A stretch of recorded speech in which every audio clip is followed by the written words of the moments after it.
Ang daming nagtatanong sa akin, guys. Com student ako. Bakit daw ako nag-com? Why did I choose com? Ba't hindi na lang daw ako nag-engineering? Ba't hindi na lang ako nag-accountancy? Or kung ano-ano man pa yan. Honestly, hindi ko din alam. But, what I know kasi, communication or the course of communication is somewhat underrated pero needed. Kasi, kung wala ang course ng communication, how did we get news? Bakit meron tayong GMA? Bakit meron tayong ABS-CBN? Bakit meron tayong TV5 na news outlets? Bakit meron tayong production studios and all that, di ba? Akala natin liberal arts lang? No, no, no, no, no, no, no. Because the course of communication creates production, creates what we need to see, what we want to see, what is needed to be known. Yung mga the right to information, the freedom of expression, ganun. Di ba? Gets nyo? Pero, basta ganun. And, in all my years, 2 years lang, 2 years pa lang naman, hindi, 3 years, hindi, 2 years pala. Well, in all my 2 years in com kasi, there's one thing I learned. And that is the 2 TRs, which is number 1, truth, and number 2, trust. Well, why is that, di ba? Bakit truth and trust? Well, syempre, that's the binding things between information. Kanino ka maniniwala for a trusted source ng information mo? Di ba? Sa news outlets pa lang, we have journalists that does research, interviews, di ba? Kahit and of course, syempre, journalists would actually try to get as much information as possible. Whether it's true or not, they are always on standby.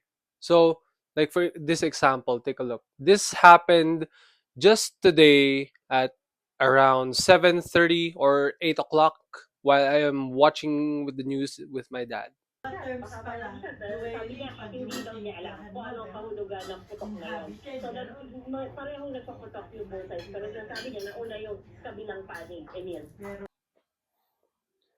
Kasi, there are two things kasi. We are the people that do not know what's going on in our surroundings. Malalaman mo na lang kapag pumunta ka mismo, kapag na-experience mo, and that's it, di ba? And of course, depende na din sa iyan kung gusto mo sabihin sa ibang tao for the public to be aware of what's happening. Yun na yun. That's the time na us that we don't know what's happening, we get curious of what we need to know. Diba? Whether that's political, whether that's economical, financial, environmental, cultural, whatever it is, news and information is important. Kaya, meron tayong news outlets that give us valid, truthful information. And that is why napapaniwalaan natin sila. That's why we trust it immediately. Kasi pag for example, kung may nalaman kayo siguro about a celebrity, ang unang thoughts natin, check natin sa Facebook or check natin sa Instagram. The problem is ang daming sources na kailangan hanapin or ang daming sources na kailangan i-investigate para alam natin na totoo or not. Siguro multiple posts pa lang makikita natin, oo nga, truth ito. It's the truth. But it could maybe some of these sources kasi minsan it could be just fake, gawa-gawa, or parang may biased opinion lang, ganun-ganun. So, we don't know. Kaya, it's our job as in the public, Kasi hindi lang naman journalist ang kailangan kumuha ng valid source eh.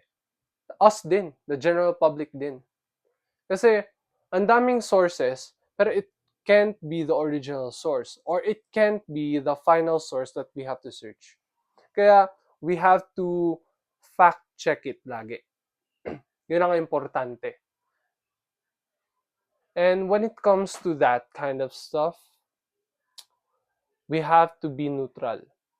Kaya we always have to be aware, we always have to be observant, we always have to be alert.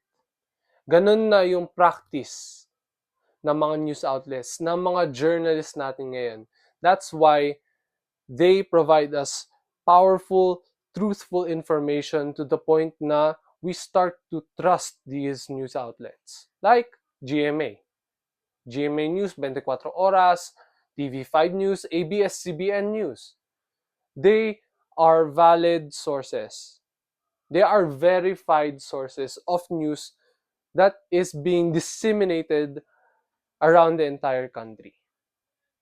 Yan ang importante, guys. O, kita nyo? Kaya ako nag-communication because I understand how we can get valid news, valid information, not just from, from your friends, from your family. Pwede na din para sa lahat.